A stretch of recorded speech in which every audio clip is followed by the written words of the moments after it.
8:38. Buenos días, dominicanos, dominicanas, ciudadanos y ciudadanas del mundo. Julio Martínez Pozo. Los comentarios de los temas más importantes, el programa de mayor influencia de la radio y la televisión nacionales y de todas las plataformas sociales.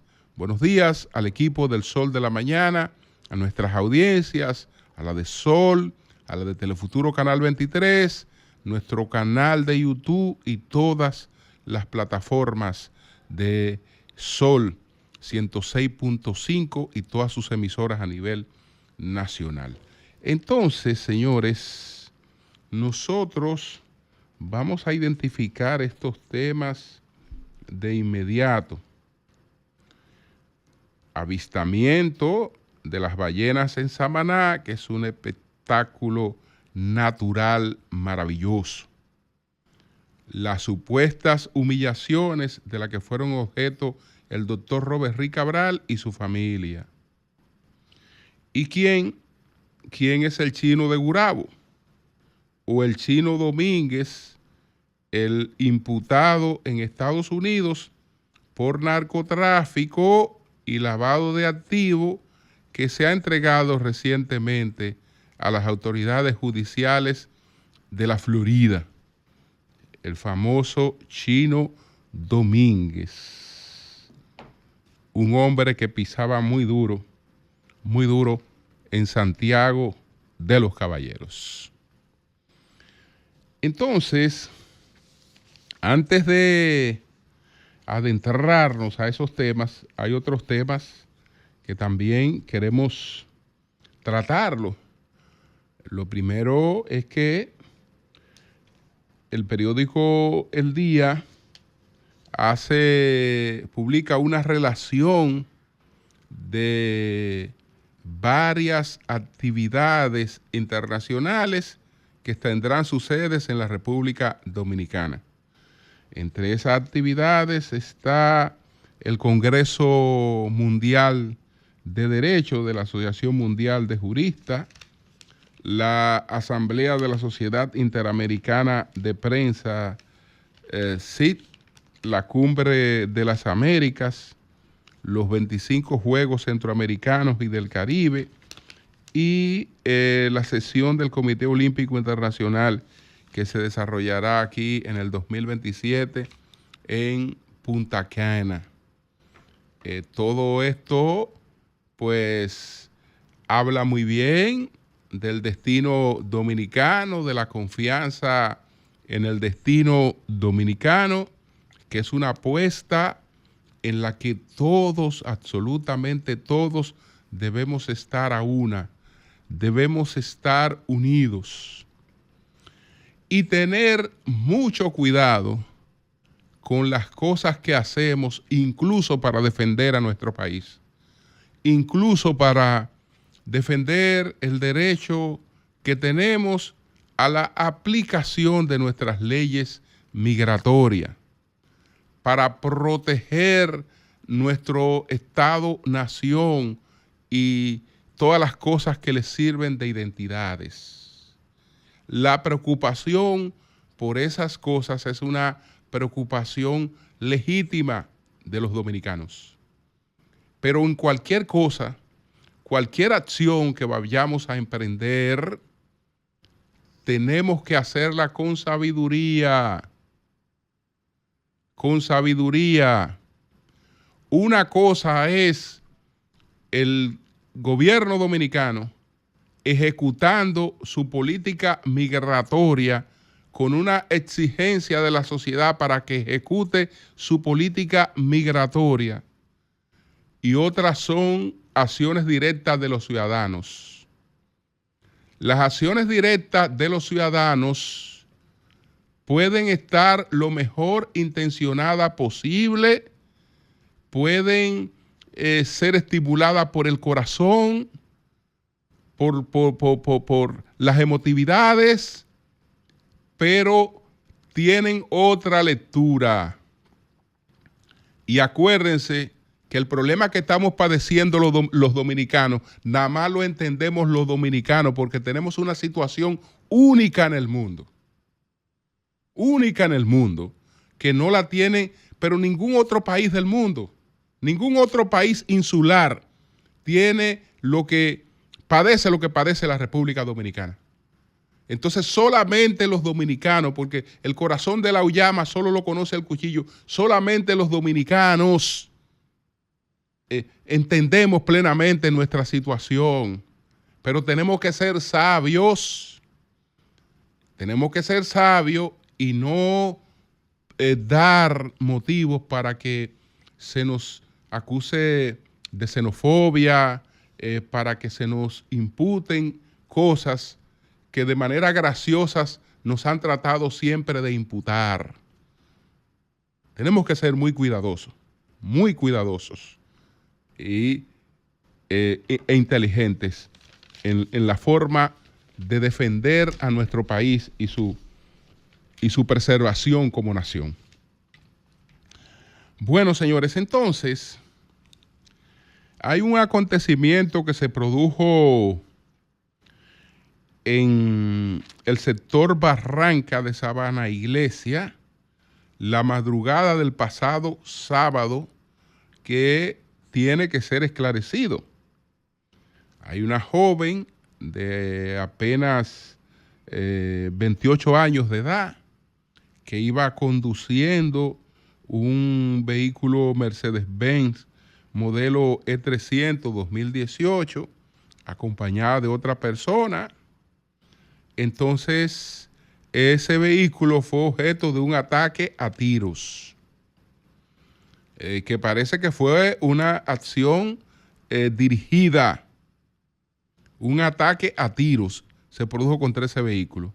Producto de ese ataque a tiros, la dama que iba conduciendo el vehículo falleció y la persona que iba a su lado fue herida. Desconozco cuáles son sus condiciones. La joven herida y muerta se llamaba María Isamar Villasmil y es una venezolana.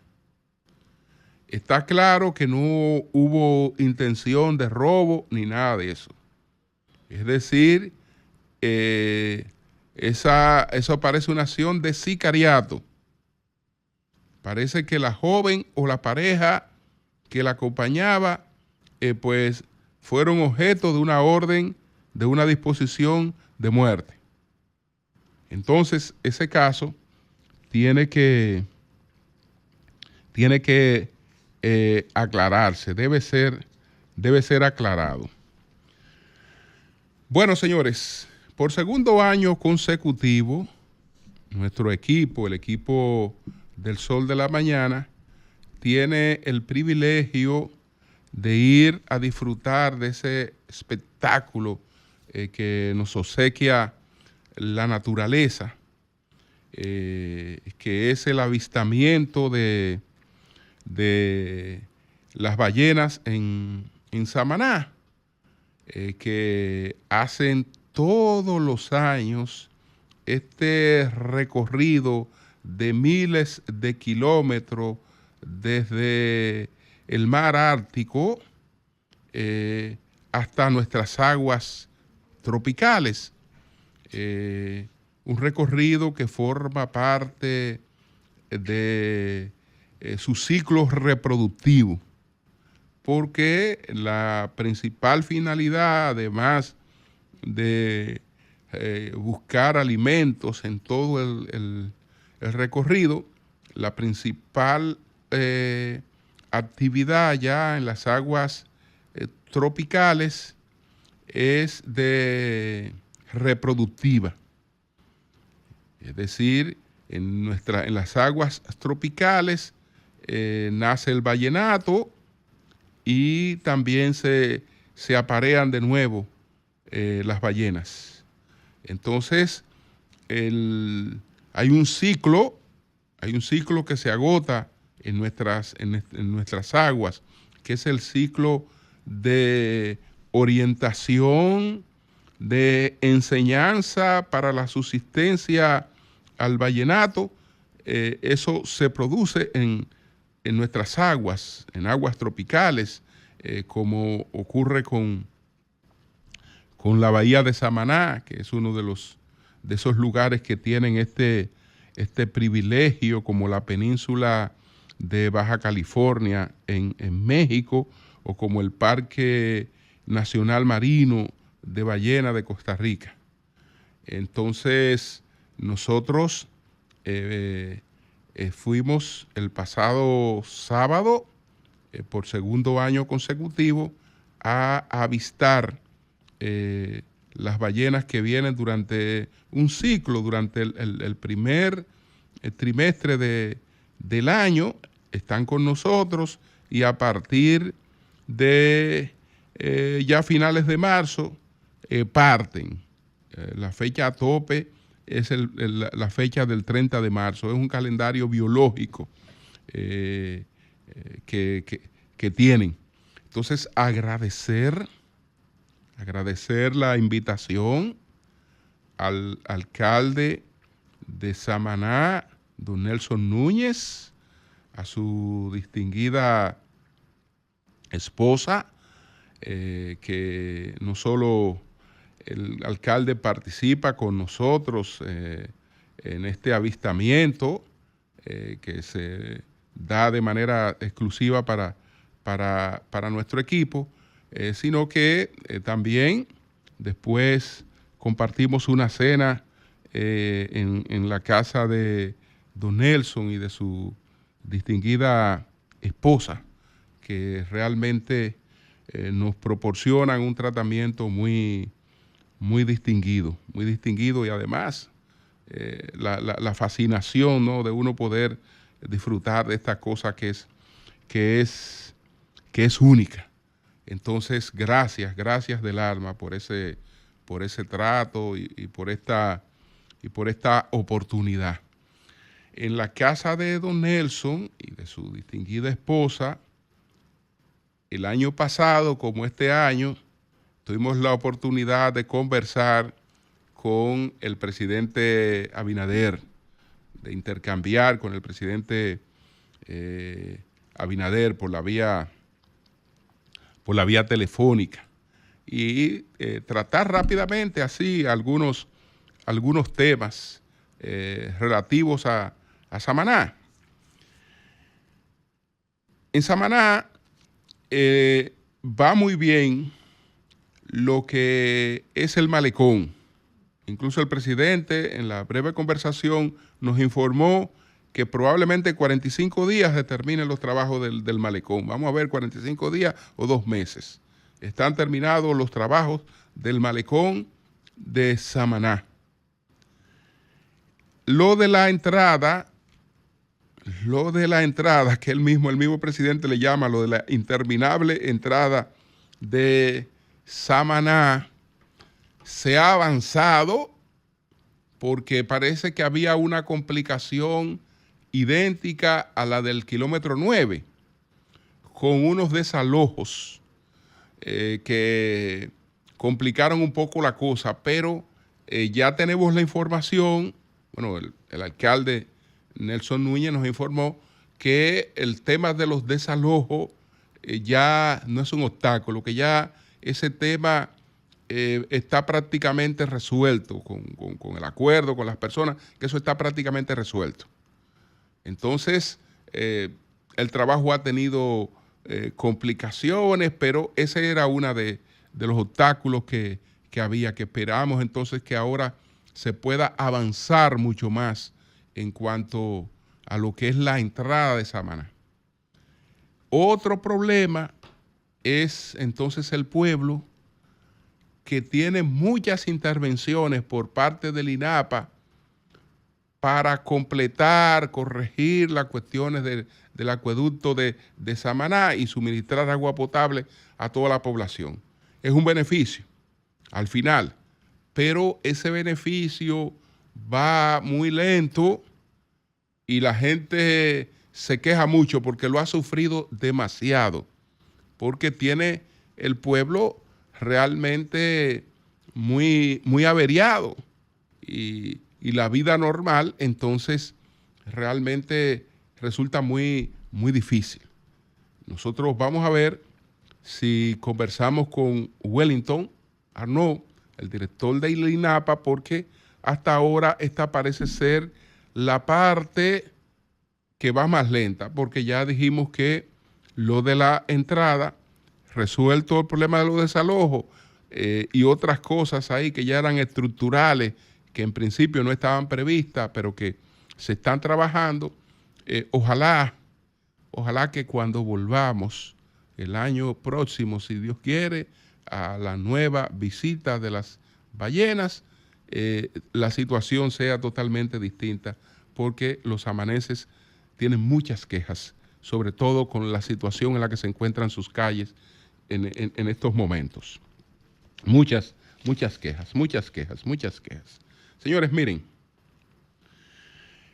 tengo que referirme a esta publicación de documentos desclasificados que se refieren al ajusticiamiento del tirano Rafael Leónidas Trujillo. Y una de las más fuertes para mí ha sido la supuesta humillación de la que habría sido objeto el doctor Robert Rick Cabral y su esposa, y un hijo del doctor Robert Rick Cabral. Del doctor Robert Rick Cabral, ¿qué sabíamos hasta ahora?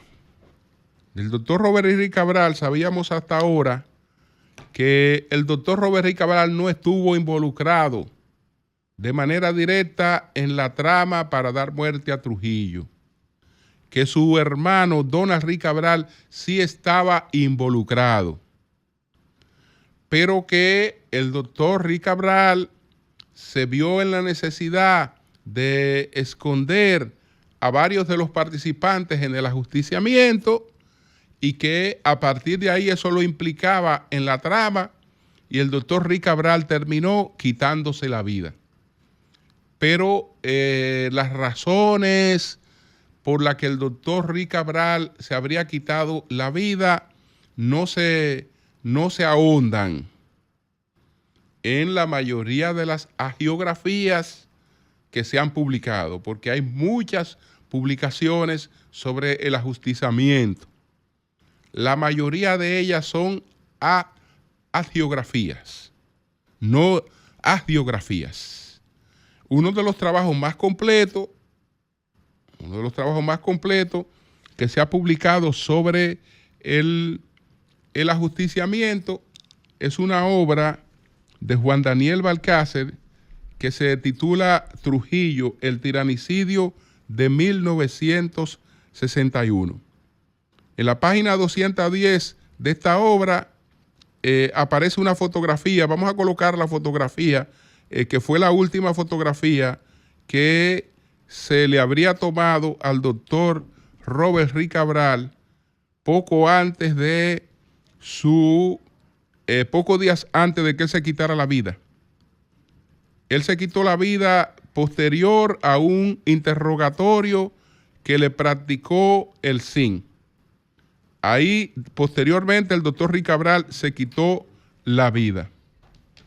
Pero vamos a ver qué es lo que se plantea en el resumen de la crónica que publicó el Listín Diario. ¿Qué es lo que se plantea? Dice, bueno, un documento recientemente desclasificado por el gobierno de los Estados Unidos ha abierto una nueva ventana al turbulento pasado político de la República Dominicana. Un fragmento extraído de un extenso informe del FBI detalla episodios vividos en el seno de la investigación sobre el ajusticiamiento del dictador Rafael Leónidas Trujillo Molina. El documento se centra en parte de la entrevista realizada por la oficina de campo del FBI en Nueva York a Ortiz, un teniente de la Marina al servicio de la inteligencia militar SIN dominicano, encargado de la investigación de la muerte. Después voy a decir quién es este señor Ortiz. Entre el 6 de abril y el 10 de mayo de 1962, el FBI obtuvo de él un testimonio que se materializó en un informe de 182 páginas reconstruyendo con detalles el complot y las tramas que rodearon el magnicidio. El informe revela cómo inmediatamente después del crimen los conspiradores se reunieron en la residencia del general Juan Tomás Díaz. En una atmósfera cargada de tensión, el doctor Robery Cabral fue llamado para atender a Pedro Livio Cedeño, uno de los implicados que sufría heridas graves. Aunque hermano de Rick Cabral, una figura prominente dentro de la conspiración, el doctor Rick Cabral parecía mantenerse al margen de la planificación política. Pero la situación dio un giro inesperado. Conforme con el FBI, el general Díaz, buscando asegurar la permanencia en la escena de los hechos, obligó al doctor Rick Cabral a refugiar en su domicilio 4 conspiradores, entre ellos el propio Díaz, Antonio de la Maza, Salvador Estrella y Roberto Pastoriza. La dispersión y el pánico se desataron pocas horas después. Entonces, siempre basado en el relato del Buró Federal de Investigación de Estados Unidos, Antonio de la Maza llamó a la esposa del doctor Rick Cabral y pidió a este que saliera de la habitación para entonces agredir sexualmente a la dama en presencia de sus compañeros. Este acto, que acusó una fuerte repulsión incluso entre aquellos que compartían la conspiración, provocó que tanto Pastoriza como Estrella abandonaran el lugar en medio de confrontaciones casi armadas. Luego, el general Díaz redactó un telegrama dirigido al presidente venezolano Rómulo Betancourt, donde decía: nosotros que matamos a Trujillo necesitamos urgentemente de su ayuda para escapar del país. Díaz pidió al doctor Rick Cabral que llevara el telegrama a Wimpy, uno de los conspiradores claves y de cercanía en el consulado estadounidense, pero este se negó. Rino quiso llevar el telegrama, ya que entendía que se había implicado demasiado en la operación y pensaba que el general lo intentaba hacer matar al pedirle que hiciera eso. Al negarse,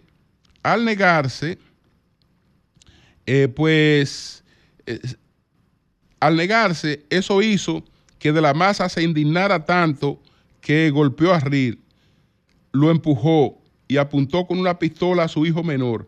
Reed luego dijo que los conspiradores podían matar a la familia entera si lo deseaban, pero que él no entregaría el telegrama a Wimpy.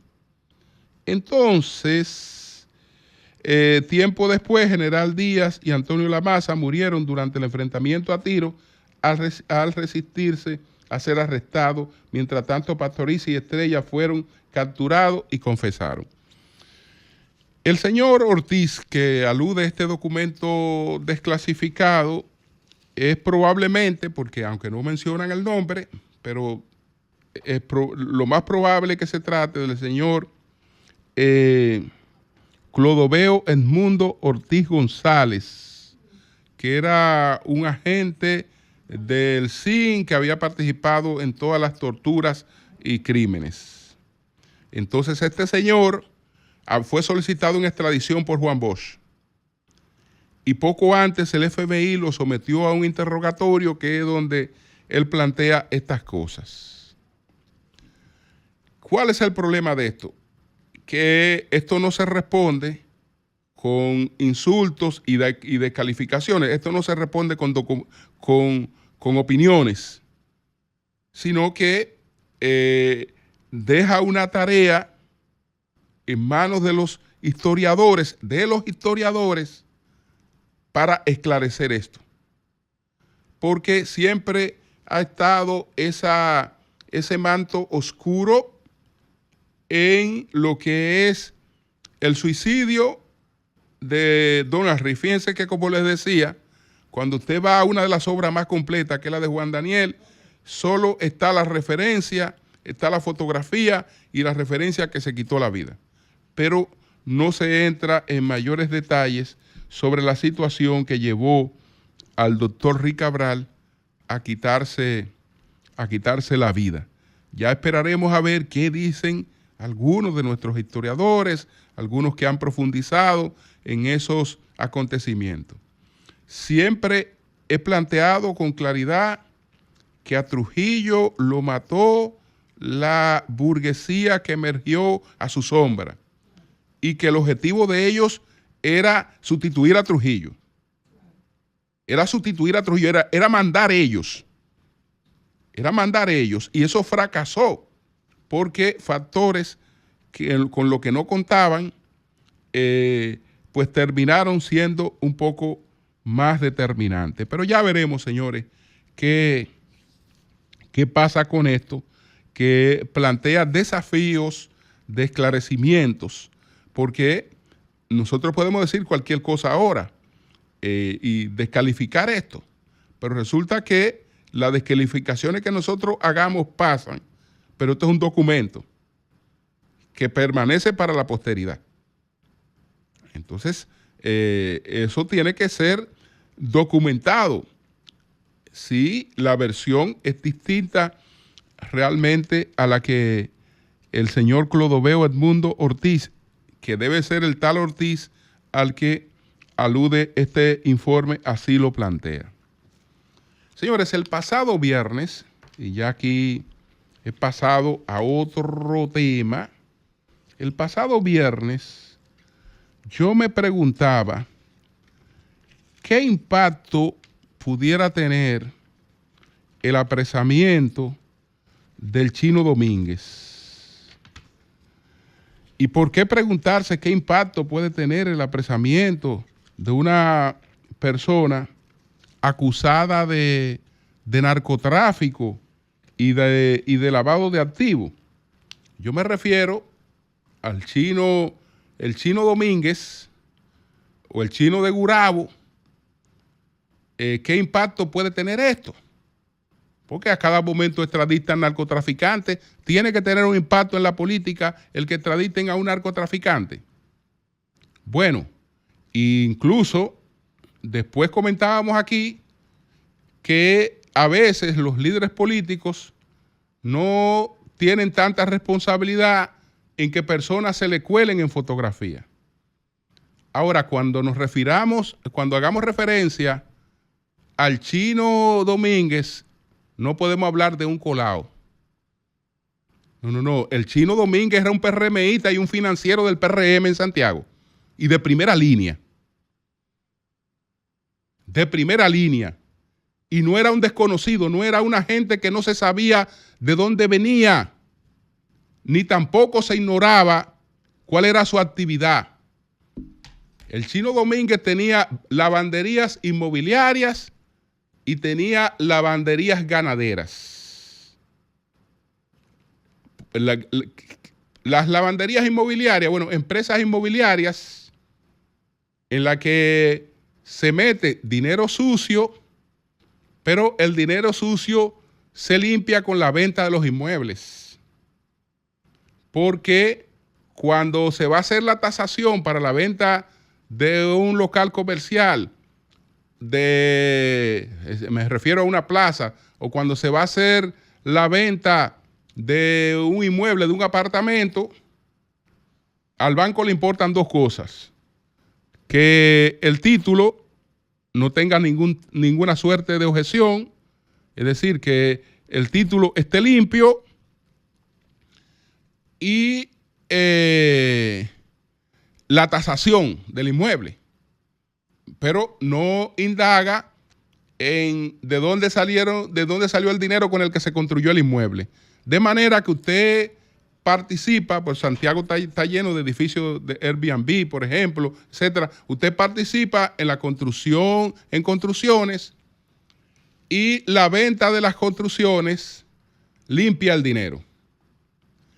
Pero hay otra actividad más fácil para limpiar dinero, que en esa estaba también activamente, en esas lavanderías estaba activamente, y todo el mundo lo sabía,